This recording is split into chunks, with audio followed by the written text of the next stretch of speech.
بسم اللہ الرحمن الرحیم۔ محترم ناظرین السلام علیکم۔ ہماری آج کی ویڈیو محرم الحرام کے مبارک اور عظمت کے حامل دن عاشورہ یعنی 10 محرم الحرام کے حوالے سے ہے۔ کیا آپ کو معلوم ہے کہ تاریخ کے عظیم واقعات اسی دن سے جڑے ہوئے ہیں؟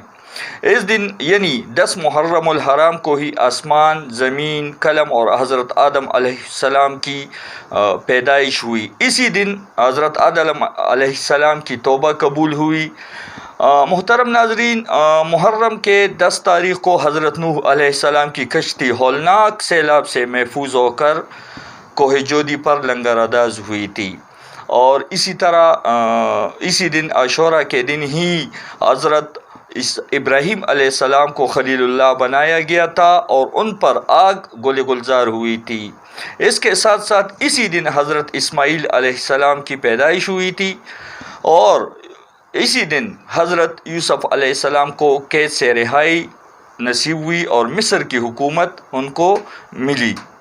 اسی دن حضرت موسیٰ علیہ السلام اور ان کی قوم بنی اسرائیل کو فرعون کے ظلم و ستم سے نجات ملی، اور فرعون اپنے لاؤ لشکر کے ساتھ غرقاب ہوا تھا۔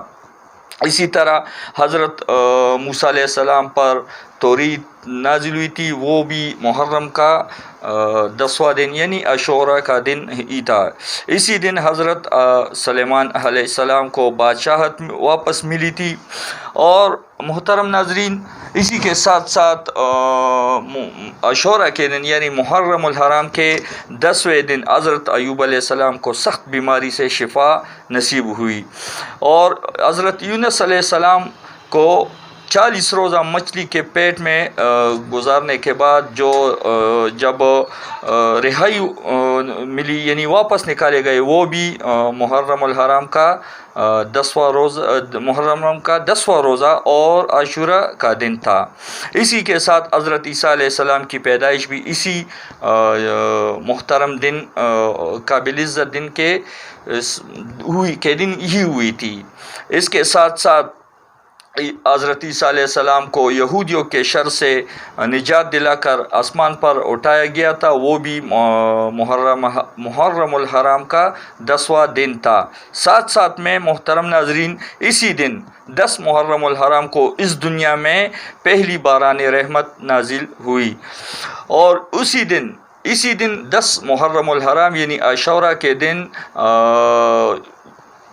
جاہلیت کے دور میں بھی قریش خانہ کعبہ کا غلاف تبدیل کیا کرتے تھے۔